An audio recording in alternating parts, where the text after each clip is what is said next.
बात करेंगे अहम खबर के साथ। मध्य प्रदेश में उपचुनाव सामने हैं और सियासी माहौल में अब तल्खी लगातार बढ़ती जा रही है। सियासत में कड़वाहट का आलम यह है कि अब सड़कों पर आए दिन झड़पें दिखने को मिल रही हैं। ग्वालियर चंबल में ये सियासी पारा कुछ ज्यादा ही ऊंचा हो गया है।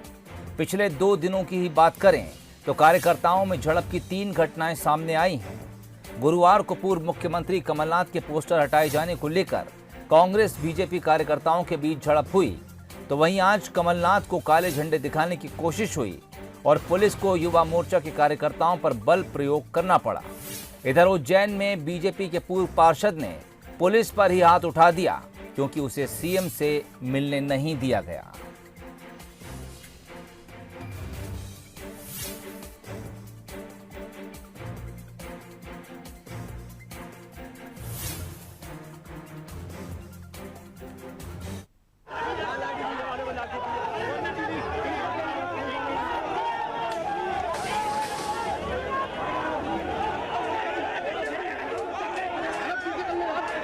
तो सियासत में कड़वाहट बढ़ती जा रही है। आपको 3 तस्वीरें दिखा रहे हैं, 2 ग्वालियर की और 1 उज्जैन की। पहली तस्वीर ग्वालियर में, जहां भारतीय जनता युवा मोर्चा के कार्यकर्ताओं ने आज पूर्व सीएम कमलनाथ के ग्वालियर दौरे के दौरान काले झंडे दिखाए, कमलनाथ वापस जाओ के नारे लगाए। इसके बाद पुलिस को व्यवस्था संभालनी पड़ी, लेकिन तब भी जब बीजेपी भारतीय जनता युवा मोर्चा के कार्यकर्ता नहीं हटे तो पुलिस को उनके साथ लाठी चार्ज करना पड़ा, बल प्रयोग करना पड़ा। उससे पहले जो तस्वीरें सामने आई थी वो दूसरी विंडो में आपको दिखा रहे हैं। मंत्री प्रद्युम्न सिंह कांग्रेसियों से भिड़ गए थे। ये तस्वीरें कल की हैं। आपको बता दें कि कमलनाथ के विरोध में यहाँ पर बड़े बड़े होर्डिंग्स और बैनर लगाए गए थे।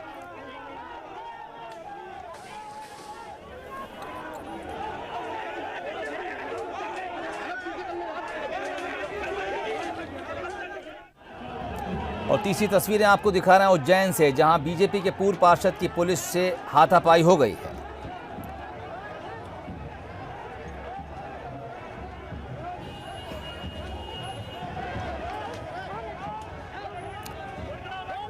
तो सियासत में कड़वाहट लगातार बढ़ती जा रही है। जैसे जैसे उपचुनाव नजदीक आते जा रहे हैं, तल्खियां बढ़ती जा रही हैं। जुगल किशोर शर्मा इस वक्त हमारे साथ ज्यादा बातचीत के लिए सीधे तौर पर जुड़ रहे हैं।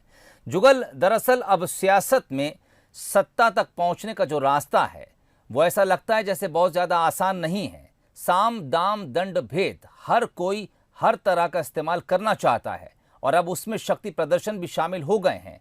और इसीलिए अब देखने को मिलता है कि कहीं नेता आपस में भिड़ रहे हैं तो कहीं नेता पुलिस से ही भिड़ जा रहे हैं।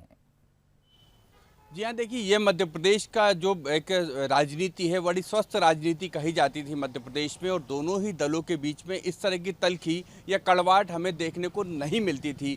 लेकिन इस बार उपचुनाव में हमको देखने को मिल रहा है कि दोनों ही दलों में आपस में इतनी तल्खी है कि कई बार हमको ऐसे आपत्तिजनक बयान सामने देखने को मिलते हैं, सुनने को मिलते हैं, जो सुनने में ठीक नहीं लगते हैं। या फिर कई बार हमको ये देखने को मिलता है कि दोनों दलों के कार्यकर्ता नेता आमने सामने आ गए हैं और हाथापाई की नौबत आ गई है। सवाल ये उठता है कि आखिर जब कमलनाथ अगर कहाँ ग्वालियर में रैली कर रहे थे तो वहाँ भारतीय जनता युवा मोर्चा के कार्यकर्ताओं को पहुँचने की ज़रूरत क्या थी। और यही सवाल कांग्रेस की तरफ से उठता है कि प्रद्युम्न सिंह तोमर अगर किसी कार्यक्रम में हैं या कुछ कर रहे हैं तो कांग्रेस कार्यकर्ताओं को उनसे झड़प करने की क्या ज़रूरत थी। ये सवाल इसलिए उठता है क्योंकि मध्य प्रदेश की राजनीति में ये कभी परंपरा नहीं रही है। हमेशा दोनों ही दल अपने अपने स्तर पर जनता के बीच जाने के लिए स्वतंत्र होते हैं, स्वतंत्र हैं, वो जाते भी हैं। लेकिन इस तरीके से अगर एक दूसरे के कार्यक्रमों में बाधा या विघ्न डलेगा तो निश्चित रूप से ये कड़वाहट और बढ़ेगी। जहाँ तक अगर हम बयानों की बात करें तो जिस तरीके से बयान सामने आ रहे हैं वो भी हमें दर्शाता है कि अब बीजेपी कांग्रेस एक दूसरे के प्रति कोई नरमी बरतने के मूड में नज़र नहीं आ रही है। हम देख रहे हैं कि ऐसे बयान आते हैं कि पिता और भाई तक पे हमले किए जाते हैं, या कई बार इस तरह के आरोप लगते हैं कि कांग्रेस की सरकार ने उनके भाई मंत्री जो अभी वर्तमान में मंत्री हैं अरविंद भदौरिया, उनके पिताजी और उनके भाई को जबरन थाने में बंद कराने की कोशिश की। तो ये तल्खी है और ये कड़वाहट जो है उपचुनाव में और भी बढ़ने की पूरी हमको लगता है कि जिस तरीके से ये कड़वाहट चल रही है आगे उपचुनाव में ये बढ़ेगी ही, कम नहीं होगी। चलिए जुगल, आप हमारे साथ बने रहिए और जो कुछ कड़वाहट इस वक्त राजनीति में आ गई है उसको समझने की कोशिश करेंगे। कांग्रेस की तरफ भी चलेंगे और बीजेपी की तरफ भी चलेंगे। बीजेपी की तरफ से इस वक्त हमारे साथ डॉक्टर हितेश वाजपेयी जुड़ रहे हैं और कांग्रेस प्रवक्ता के मिश्रा इस वक्त हमारे साथ हैं। आप दोनों का स्वागत है बंसल न्यूज़ पर। जी थैंक यू। जी धन्यवाद। वाजपेयी साहब, आपके पास आना चाहूँगा। पहले तलखी जो है अब सियासत में बढ़ती जा रही है, क्या लगता है आपको, क्या इसके पीछे वजह हो सकती है? मैं इसे कांग्रेस बीजेपी से हटकर आम सड़क पर होने वाली इन तस्वीरों को अगर हम देखा जाए, आपको क्या लगता है तलखी की वजह क्या है और कितना सही ये हो रहा है जो सड़कों पर दिख रहा है?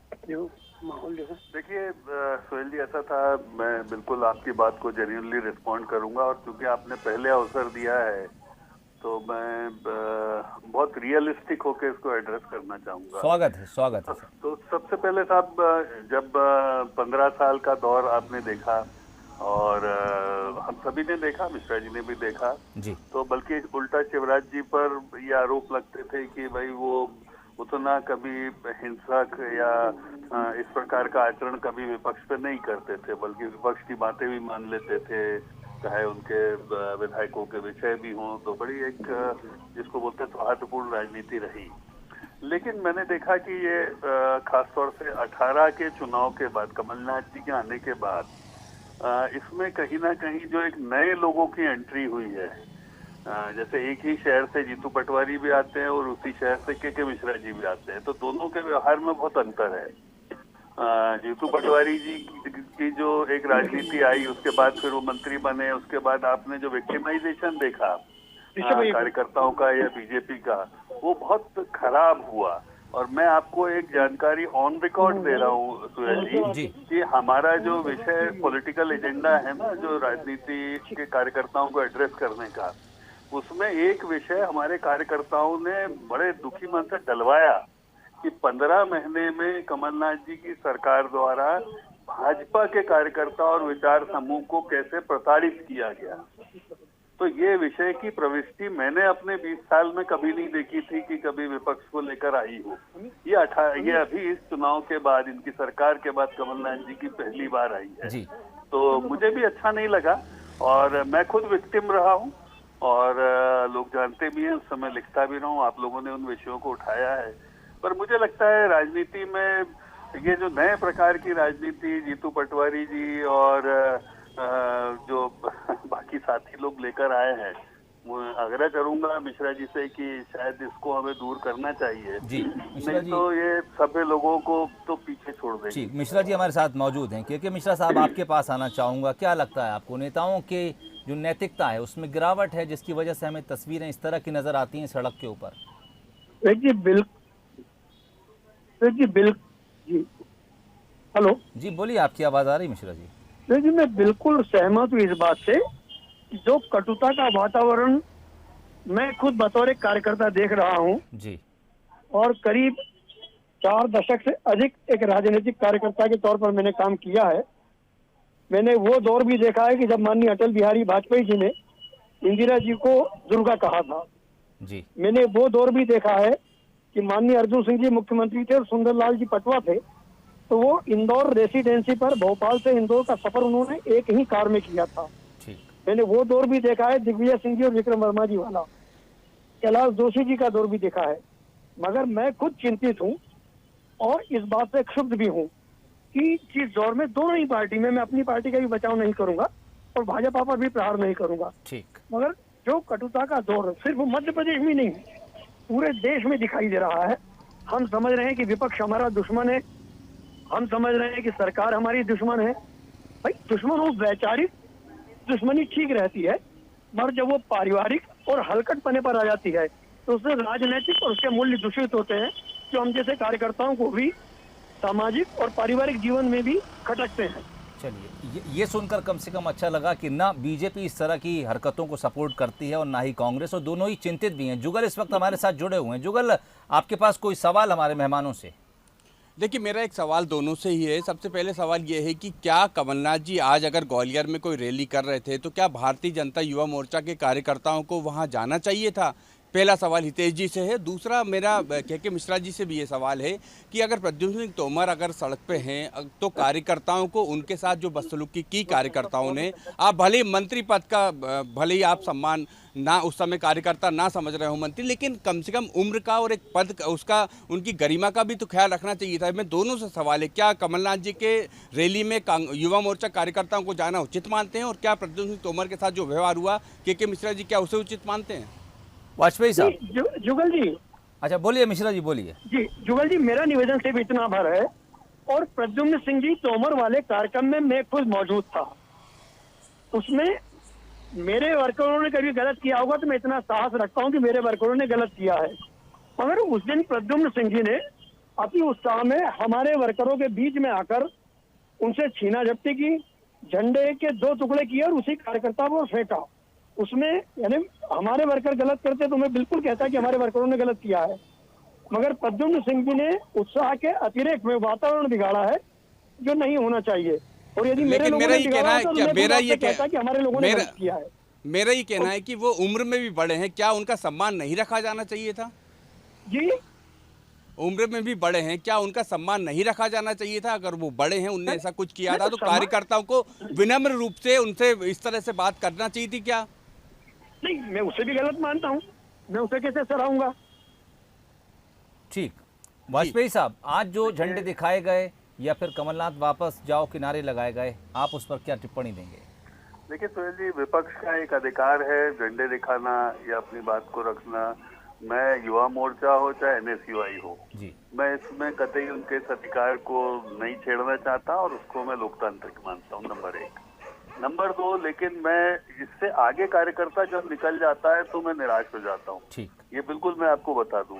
जैसे मैं आपको एक उदाहरण देता हूँ कि जब हम लोग की रैली थी, जुगल को भी याद होगा, हम लोग मैं बात कर रहा हूँ 18 के चुनाव के समय की, जब मैं महाकौशल का इंचार्ज हुआ करता था मुख्यमंत्री जी की रैली का।